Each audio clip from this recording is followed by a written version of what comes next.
Hello everyone, आज हम पढ़ेंगे वॉन डर वाल इक्वेशन यानी वॉन डर वाल समीकरण क्या है। वॉन डर वाल developed an equation by making appropriate corrections, volume correction for volume of gas and pressure correction for intermolecular forces of attraction, है ना। वॉन डर वाल ने अंतरा आणविक आकर्षण के लिए दाब संशोधन और अणुओं के आयतन के लिए आयतन संशोधन करके एक समीकरण दिया था जिसे हम वॉन डर वाल समीकरण कहते हैं। अब इसमें हमने सबसे पहले देखते हैं आयतन संशोधन यानी वॉल्यूम करेक्शन क्या है। Suppose V is the volume of 1 mole of a gas. Since volume of the gas molecules is not negligible, therefore space available for their free motion is not V, but is reduced by a correction factor B, small b. This correction factor B is known as excluded volume. If I is the ideal volume, then VI is equal to क्या हो गया V minus B, ठीक है। यानी हमने क्या किया कि माना कि 1 मोल गैस का कुल आयतन V है, क्योंकि गैस के अणुओं का आयतन जो है वो नेग्लिजिबल नहीं हो सकता, अतः गैस के अणुओं के विचरण का स्थान जो है वो V न होकर के कुछ कम हो जाएगा। वॉन डर वाल ने सुझाव दिया कि आयतन V में से इस संशोधन राशि B घटा करके आदर्श आयतन प्राप्त किया जा सकता है। इस संशोधन राशि B को ही हम एक्सक्लूडेड वॉल्यूम कहते हैं। यदि VI अणुओं के स्वतंत्र विचरण के लिए आयतन है तो आदर्श आयतन VI is equal to V minus B, ठीक है। अब यहाँ पे जो B जो है उसकी हम कैलकुलेशन करते हैं कि इसको कैसे निकालेंगे। So calculation of excluded volume B, है ना। If gas molecule are considered as hard solid sphere, then excluded volume can be easily calculated by the diameter of the gas molecule. Suppose two gas molecules each having diameter sigma are touching each other. ये जैसे diagram में दिखा रखा है, एक दूसरे को touch कर रहे हैं ये।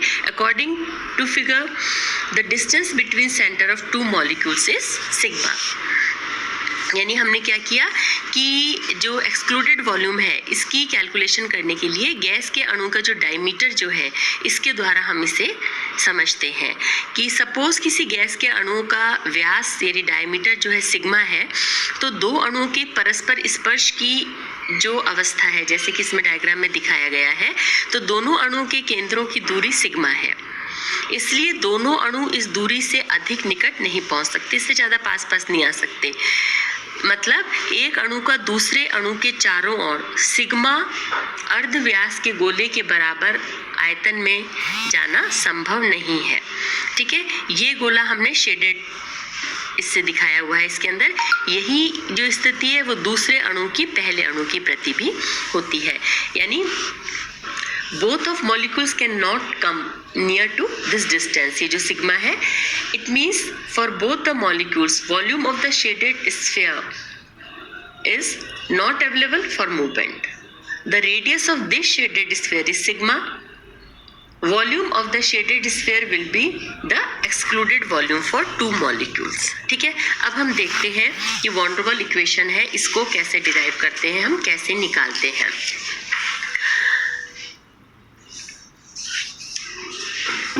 इस माना हमने कि जो शेडेड गोला है उसके आयतन ही दो अणुओं के लिए वर्जित आयतन है, ठीक है। तो इस गोले का आयतन गोला जो है, तो इस गोले का आयतन यानी volume of the shaded sphere क्या हो जाएगा, ये हो गया आपका 4/3 पाई सिग्मा क्यूब, ठीक है। इसलिए जो excluded volume for 1 molecule is equal to क्या हो गया 1/2 4/3 पाई सिग्मा क्यूब, यानी इसके क्या हो गया 4/6 pi sigma cube. Actual volume of 1 molecule क्या है, actual volume 4/3 pi sigma upon 2 whole cube, यानी इसे सॉल्व कर दिया तो 1/6 pi sigma cube is equal to 1/4 और इंटू 4/6 पाई सिग्मा क्यूब, ठीक है। अब it is clear from equation that excluded volume for 1 molecule is equal to 4 into actual volume of 1 molecule. ठीक है, अब हम देखते हैं, ये हमने निकाल लिया, वॉल्यूम के लिए निकाल रहे हैं। So excluded volume for one molecule क्या हो गया, 4 × 1/6 पाई सिग्मा क्यूब, ठीक है, और 4 × 4/3 pi sigma upon 2 whole cube. So excluded volume for 1 mole B is equal to 4n, ठीक है, into 4/3 pi sigma upon 2 whole cube, जहाँ n जो है वो एवोगैड्रो नंबर है। तो ये तो हमारे पास में B एक्सक्लूडेड वॉल्यूम जो है उसकी वैल्यू आ गई है। अब हम देखते हैं प्रेशर करेक्शन, जो प्रेशर में करेक्शन है वो क्या, किस तरह से। इसको देखो कि ये जो करेक्शन किया गया कि अंतरा आणविक आकर्षण बलों के कारण किया गया, कि जो मॉलिक्यूल्स होते हैं उनके बीच में, कि this correction is for intermolecular forces of attractions at high pressure when molecules come closer, intermolecular attraction is greater, है ना। इस फिगर के अंदर दिखा रखा है, a molecule A in bulk is इवेंटली attracted by surrounding molecules, चारों तरफ से हो रहा है। These forces cancel each other and the resultant force is nil.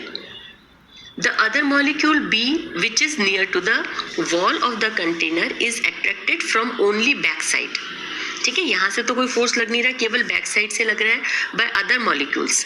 Hence this molecules experiences a backward pull away from the wall. This affects the velocity of the molecule and now the molecule will not collide with the wall with the same pressure with which it would have been in the absence of this backward pull. Hence the observed pressure P will be reduced by a factor P. So P जो pressure क्या हो जाएगा, is equal to PI minus P. So PI is equal to क्या हो गया, capital P plus small p, where small p is the correction factor for pressure. समझ में आया कि ये जो करेक्शन हमने किया है वो इंटरमॉलिक्यूलर फोर्सेस के कारण से किया है, कि जब हाई प्रेशर होता है तो गैस के अणु पास पास होते हैं, तो उनमें क्या है, अट्रैक्शन ज़्यादा होता है। अब सपोज एक कंटेनर में गैस के अणु भरे हुए हैं, इनमें से एक अणु A जो कि कंटेनर के बीच में है, इसको हम ध्यान से देखते हैं। ये अणु अन्य अणुओं द्वारा सभी ओर से समान रूप से आकर्षित होता है। ये और जो B है ना, ये क्या है, दीवार के वॉल के निकट है, तो इसके पीछे अणु द्वारा एक शुद्ध आकर्षण बल एक दूसरे को समाप्त कर देते हैं, अतः अणु पर परिणामी आकर्षण बल जो है वो शून्य हो जाता है। A जो है उसके लिए हम बता रहे हैं, इसमें जो रिजल्टेंट फोर्स है वो 0 हो जाता है। जबकि दूसरा हमने मॉलिक्यूल लिया है जो कि वॉल के पास में है,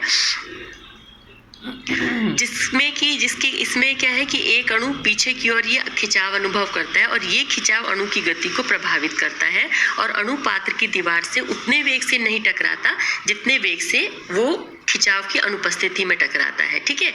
इसलिए एक अणु द्वारा दीवार पर डाला गया दाब जो है वो बहुत कम होगा, यानी हमें दाब में जो है वो करेक्शन करना पड़ेगा, और आदर्श दाब ज्ञात करने के लिए दाब P में कुछ दाब जो स्मॉल p है उसको जोड़ना पड़ेगा, ठीक है। अगर आदर्श दाब जो P है तो जो PI क्या हो गया, PI is equal to capital P plus small p।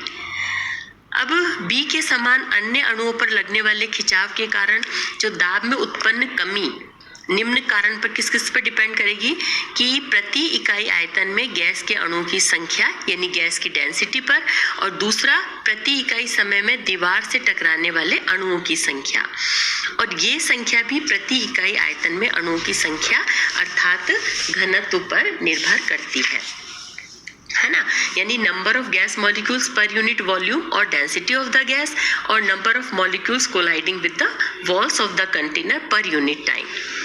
Clear? This number also depends upon the number of molecules per unit volume, means density. अब देखिए, taking both factors together, इन दोनों को अगर हम कंसीडर कर रहे हैं तो P is directly proportional to density of the gas square. So density of 1 mole of a gas is inversely proportional to its volume, है ना। तो इससे इक्वेशन ये क्या हो जाएगा, small p is directly proportional to 1/v square, ठीक है, क्योंकि डेंसिटी स्क्वायर था और density is directly proportional to 1/v, सो P is directly proportional to 1/v square और P is equal to A upon, हमने कांस्टेंट यूज किया है, सो P is equal to A upon V square. Here A is the constant which depends on nature of the gas. Clear? So Pi is equal to क्या हो गया, यहाँ पर हमने इसकी वैल्यू रख दी स्मॉल p की, so Pi is equal to P plus A upon V square. So since ideal gas equation क्या है हमारे पास में, Pi Vi is equal to RT. By putting value of Pi Vi in equation, this equation, इसमें ये value put कर दो तो हमारे पास में क्या हो गया, P plus A upon V square और V minus B is equal to RT. यानी P में हमने करेक्शन कर दिया, V में हमने करेक्शन कर दिया और ये इज इक्वल टू RT हो गया. This equation is known as van der Waals equation for 1 mole. Clear? ये समीकरण जो है वो 1 मोल गैस के लिए वॉन डर वाल समीकरण कहलाती है. If number of moles of the gas are n, then excluded volume will be Nb. If volume of n moles of gas is V and molecular weight is m, the density will be m upon V. Since m is constant for a gas, its density will be proportional to n upon V. ठीक है, यानी density is directly proportional to n upon v. दस pressure correction क्या हो गया, small p is directly proportional to n upon v whole square, या p is equal to an square upon v square. Clear? Hence for a moles of a gas van der Waals equation क्या बन गई आपकी, P plus AN square upon V square और V minus NB is equal to nRT. The constant A and B are known as van der Waal constants. These constants depend upon the nature of the gas. Clear? तो यहाँ पर ये आपने निकाल लिया n मोल gas के लिए von der Waals equation का ये हो गया. ये 1 मोल के लिए थी, 1 मोल के लिए क्या है, P plus A upon V square, V minus B is equal to RT. और n मोल के लिए हम निकालते हैं तो क्या हो गया, P प्लस, यहाँ पर हमने n ऐड कर दिया तो A n square upon V square और यहाँ पर भी n ऐड किया तो V minus NB is equal to nRT. और यहाँ पर A और B जो है वो वॉन डर वाल कॉन्स्टेंट है. क्लियर? अब हम देखते हैं इनकी नेचर क्या है. जो वॉन डर वाल कांस्टेंट है इनकी नेचर क्या है, तो इस इक्वेशन से हमने देखा P is equal to AN square upon V square है, या A इज इक्वल टू क्या हो गया, वॉन डर वाल कांस्टेंट जो है A is equal to PV square upon N square. और A के जो यूनिट है ये इज इक्वल टू, जिससे निकाल लो आप, कैलकुलेट निकाला तो हमने क्या हो गया, P pressure volume square upon mole square. अब अगर एक वायुमंडल में तथा आयतन लीटर में व्यक्त किया जाता है तो A की मात्रा क्या हो जाएंगी, या प्रेशर को मतलब आपने एटमॉस्फेयर में लिख दिया और वॉल्यूम को आपने लीटर में लिख दिया, तो इसकी यूनिट A की यूनिट क्या हो गई आपके पास में, atmosphere litre square mole minus 2.